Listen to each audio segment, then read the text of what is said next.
si Jail Nurse Antoinette Argusino ang itinuturing na pinakabago sa kanila.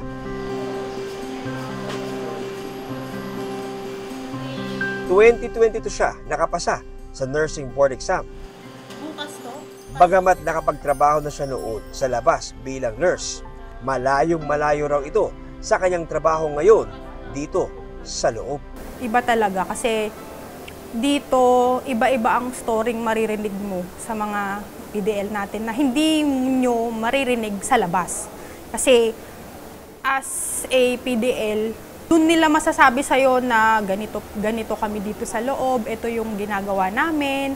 At saka, dati sir, unang tungtong ko sa loob ng jail, takot na takot ako sir, kasi hindi ko pa alam eh. Hindi naman pala nakakatakot kasi yung mga PDL natin is meron silang kanya-kanyang activities na iba-ibang ginagawa sa loob para hindi sila mabore. So,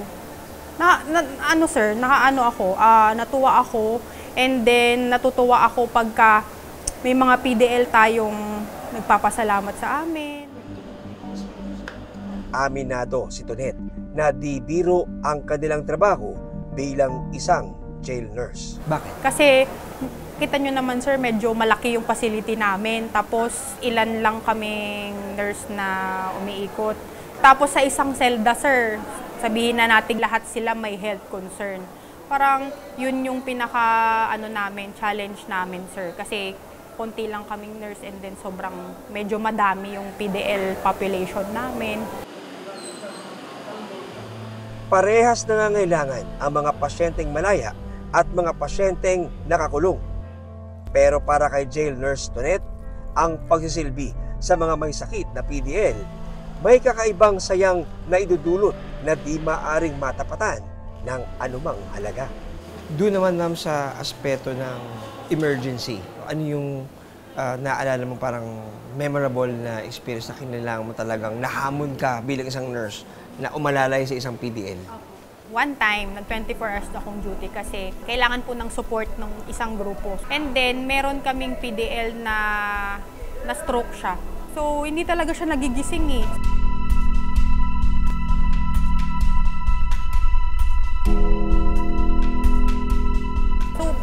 Parang iba na. Nag-refer na po kami sa roving doctor namin na i-emergency pass na po namin, nadali na po namin sa ospital kasi parang iba na yung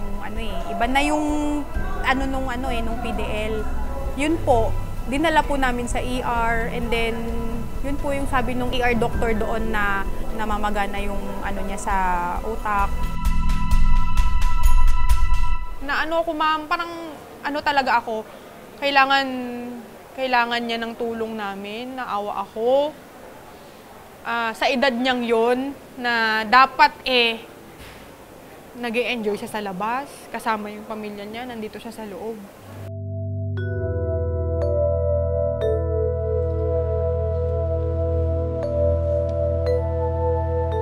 Ang pinakaayaw raw na mangyari ni Nurse Tonet sa kanyang trabaho, ang mamatayan ng pasyenteng PDL.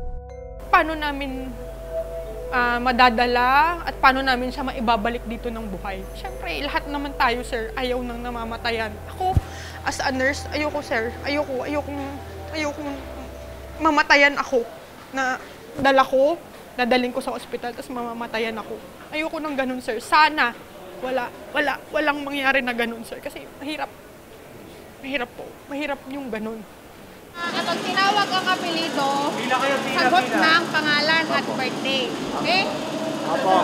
Pangalan kita, no? Taas ng court. Bukod sa kanilang panggagamot, pinahahalagan daw nilang mga jail nurse ang oportunidad na makausap ng malapitan silang mga pinagkaitan ng laya. Sa akin, sir, hindi naman sa porke PDL sila, ganun ang tingin. Sa akin, sir, hindi. As a jail officer, dapat nga, sir, kami ang talagang most na nakakaintindi sa kanila. Kasi kami ang talagang nasasabihan nila ng anong saloobin talaga nila, bakit nila nagawa yung mga bagay na nagawa nila sa labas. At saka, sabi ko nga sa inyo, sir, laging simpleng thank you lang. Bawi na lahat, sir. Yun ang pinaka nakakataba ng puso sa amin na sabihin nila, Ma'am, sir, thank you po. Okay naman? Wala namang nararamdaman? Hindi naman nahihilo? Kung si Nurse Tonet ang tatanungin, marami sana siyang hiling para sana mas mapabuti ang kanilang serbisyo. Sana po is, dagdag hospital, sir, na magki-cater pa na sa amin. And then, mga gamot, sir, sana dagdagan pa nila. Lalo na, sir, yung mga, mga hypertensive drugs namin, sir. Kasi usually yun yung pinaka most moving talaga naming mga medicines para sa kanila. Maraming salamat sa pagtutok sa Eyewitness, mga kapuso. Anong masasabi nyo sa dokumentaryong ito?